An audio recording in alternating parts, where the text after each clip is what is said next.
ओम साई राम। मैं मीनाक्षी आप सभी लोगों का हार्दिक अभिनंदन करती हूँ साई अनुभूति चैनल में और अनुभवों की श्रृंखला से एक बहुत प्यारा और अनोखा सा अनुभव लेकर एक बार फिर से आप सभी लोगों के समक्ष उपस्थित हुई हूँ। लेकिन उससे पहले चलिए सभी लोग हाथ जोड़िए और बाबा का जयकारा लगाए। ओम श्री सच्चिदानंद सद्गुरु साईनाथ महाराज की जय।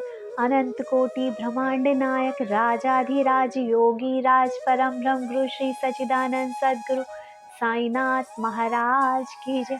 ओम साई राम। साथियों, आज जो ये अनुभव मैं आपको बताने जा रही हूँ वो अनुभव है अमरीश जी का। अमरीश जी एक ऐसे भक्त जिन्हें इनके दोस्त के द्वारा बाबा के बारे में पता चला और उस टाइम पर पता चला जब ये अपनी ज़िंदगी के बहुत बुरे दौर से गुजर रहे थे। अमरीश जी बताते हैं कि एक वक्त ऐसा था कि जब ये सन फार्मा कंपनी में काम करते थे और इनकी एक लग्जरियस लाइफ हुआ करती थी।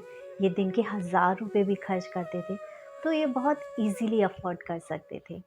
ये कहते हैं कि ये वो वक्त था जब मेरे बच्चे अच्छे स्कूल में हॉस्टल्स में पढ़ रहे थे। ये वो वक्त था कि हम अपनी ज़िंदगी की ज़रूरत की हर वो चीज़ खरीद सकते थे जो हम चाहते थे। लेकिन वक्त ने करवट ली और कुछ ऐसे दिन आए कि इनको अपनी नौकरी से हाथ धोना पड़ गया। इनकी नौकरी छूट गई, बच्चों को हॉस्टल से बुलाना पड़ गया। घर में ऐसे दिन आ गए कि अब ये खाने के बारे में भी सोचने लगे कि खाने का इंतज़ाम कैसे होगा।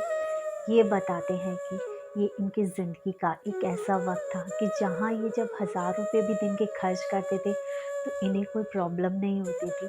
लेकिन आज 10 रुपये भी इनके लिए 1000 रुपये के बराबर हो गए। और ये कहते हैं कि उस समय जो भी इनके पास पैसे थे वो उनका बहुत अच्छे से मैनेज करके सदुपयोग किया करते थे। लेकिन जिसने एक बहुत अच्छी ज़िंदगी देखी हो वो जब अपनी मुट्ठी ऐसे बंद करता है, भींचता है, अपने बच्चों की ज़रूरतें और बच्चों की इच्छाओं को मरते हुए देखता है, तो आप समझ सकते हैं कि उस इंसान के ऊपर क्या गुजरती होगी। वो इंसान हर पल, हर दिन तिल-तिल मरता होगा, हर पल दुःख के सागर उसे झंझोड़ता होगा। ये वो दिन था। ये बताते हैं कि मैं बहुत परेशानी में चल रहा था। हमारे घर के खाने-पीने का खर्चा भी इनके भैया की एक शॉप जिसमें वो जनरेटर का काम करते थे, उससे चला करता था। लेकिन वक़्त ने कुछ करवट ली कि उनकी वो शॉप भी बंद हो गई। ये कहते हैं कि ये वो दिन थे कि मैं अपने एक दोस्त से मिला और मेरे उस दोस्त ने मेरी हालत देख के, मेरी परिस्थिति समझ के मुझे साईं बाबा का नाम सुझाया। उसने कहा कि साईं बाबा को मान, साईं बाबा चमत्कार करते हैं जीवन में। इन्होंने अपने दोस्त की बात मानी और वीरवार के दिन से बाबा की पूजा करने लगे। ये कहते हैं ये बिहारी हैं, इन्हें ज़्यादा पूजा पाठ के बारे में इतना नॉलेज नहीं था, लेकिन जो भी इनके दोस्त ने बताया इन्होंने उसी विधि पूर्वक उसी तरह से बाबा को पूजना शुरू करा। क्यों? क्योंकि इनके पास कोई और सहारा था नहीं। अब ये क्या करें? अपना परिवार, अपनी गृहस्थी चलानी है, कोई तो एक सहारा, कोई तो एक डूबते को तिनके का सहारा मिले जिसको ये पकड़कर अपनी ज़िंदगी की नैया को आगे बढ़ा सके। और बाबा की स्तवन मंजरी, बाबा की आरती ये गाने लगे, ये पढ़ने लगे। ये कहते हैं वक्त ने फिर करवट ली। धीरे धीरे बाबा ने मेरी ज़िंदगी में चमत्कार करना शुरू करा। जहाँ मैं टूट चुका था, बाबा का हाथ श्रद्धा और सबूरी से पकड़ा और बाबा ने धीरे धीरे मेरे काम बनाने शुरू करे। और मेरी एक केमिस्ट की शॉप हो गई है आज की डेट में और मेरे पास राशन कोटा डीलरशिप भी है दीदी आज। ये कहते हैं अब मैं एक और दुकान खरीदने की तैयारी कर रहा हूँ। मेरे पास अभी इतना पैसा नहीं है लेकिन फिर भी मुझे पता है बाबा मेरा ये काम भी बनवा देंगे, क्योंकि इनकी एक अच्छी सोच है। इसलिए मैं कहती हूँ कि बाबा ज़रूर इनका काम बनाएंगे। धीरे धीरे जहाँ ये अर्श से फर्श पे गिरे थे और फिर बाबा का हाथ पकड़ के ये आगे बढ़े तो बाबा इन्हें तरक्की की ऊंचाइयों तक ज़रूर पहुंचाएंगे। और हमारे सभी साईं डिवोटीज़ का भी इनके लिए यही प्रार्थना होगी कि बाबा इन्हें तरक्की की सीढ़ियों पर फिर से चढ़ाएं। ये कहते हैं कि जब मैं इस स्थिति से गुजर रहा था, जब मेरे पास पैसे नहीं थे, हमारी आर्थिक स्थिति बहुत ख़राब हो गई थी, उस समय मेरी साली की शादी निकलती है और मुझे शादी में जाना पड़ता है। ये वो दिन था जब मैं सिर्फ मात्र 110 रुपये लेकर एक शादी में जा रहा था। 1000 रुपये दिन के खर्च करने वाला व्यक्ति आज शादी जैसे फंक्शन को अटेंड करने के लिए मात्र 110 रुपये लेकर ट्रेन में चढ़ता है अपने बेटे के साथ, और दोनों बाप बेटे ट्रेन में बैठ जाते। ये कहते हैं कि इनके यहाँ से इंटरसिटी एक ट्रेन खुलती है जो कि मिथिला जा रही थी। ये उस ट्रेन में बैठ जाते हैं। अनाउंसमेंट होता है कि सब पहले सुबोली वाली गाड़ी चलेगी।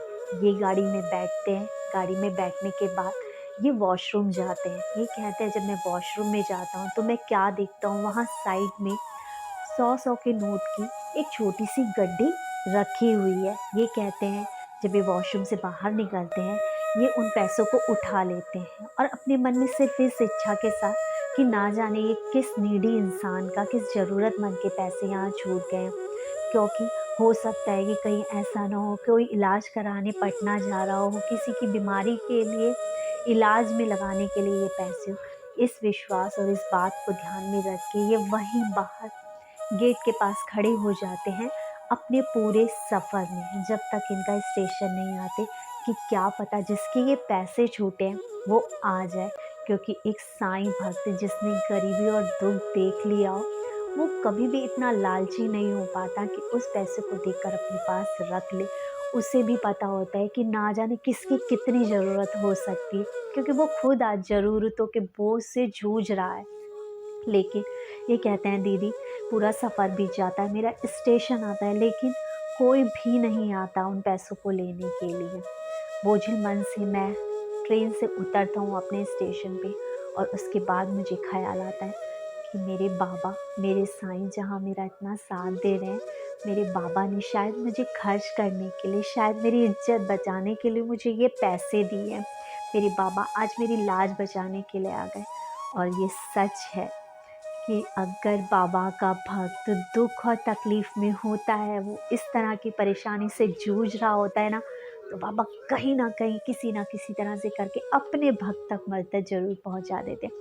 जैसे कि अमरीश जी के पास पहुँचे, ऐसे बहुत से अनुभव हैं हमारे पास, बहुत से उदाहरण हैं हमारे पास, जब ईश्वर साक्षात आकर किसी न किसी रूप में आकर हमारी मदद करके चले जाते हैं। कभी किसी व्यक्ति के रूप में, कभी किसी ना किसी साधन के रूप में ईश्वर हमारे पास आकर, साईं हमारे पास आकर हमारी मदद कर चुकते हैं, हमारी मदद करते हैं। ये अमरीश जी को बाबा ने मदद पहुँचाई। ये कहते हैं जब से मैंने बाबा का दामन थामा, ऐसा नहीं कि दुख तकलीफ़ ना आई हो रास्ते में, लेकिन हाँ, बाबा के सहारे और श्रद्धा सबूरी के मंत्र के साथ मैं उन दुख और तकलीफ़ों से बाहर निकल जाता है। ये कहते हैं आज बस सिर्फ़ एक इच्छा है कि अपने बाबा के शिरडी धाम पहुँचूँ, बाबा को, जहाँ बाबा की नगरी है, बाबा को निहारूँ, आई कांटेक्ट करूँ बाबा के साथ, वहाँ जाके समाधि की सीढ़ियाँ चढ़ूँ। और ये कहते हैं दीदी जिस दिन मेरा ये काम पूरा होगा, शायद मेरी ज़िंदगी की तमन्ना पूरी हो जाएगी। मैं अपने बाबा से मिलने की तीव्र इच्छा रखता हूँ। बस मैं यही कहना चाहूँगी अमरीश जी, बाबा आपकी ये इच्छा बहुत जल्द पूरी करेंगे। बस मन में विश्वास कीजिए। आज जो भी आपकी आर्थिक स्थिति है, जैसी भी आपकी आर्थिक स्थिति है, बाबा ने इतना उबारा है आपको, तो आपकी जो इच्छा एक और दुकान लेने की है, बाबा ज़रूर पूरी करेंगे। बस मन में श्रद्धा, सबूरी और विश्वास बना के रखना और अपने कर्म करते रहिएगा। और बस बाबा के नाम का सिमरन आपको भव से पार ज़रूर लगाएगा, आपकी हर इच्छा पूरी करेगा। और मैं सभी साईं डिवोटीज़ से प्रार्थना करती हूँ कि अमरीश जी के लिए प्रे करें कि बाबा, आपने जिस तरह से एक अर्श से फर्श पे गिरे व्यक्ति को फिर से सहारा दिया, उसके जीवन में उसे आगे बढ़ाया, आज उसकी सारी इच्छाएं पूरी करो बाबा।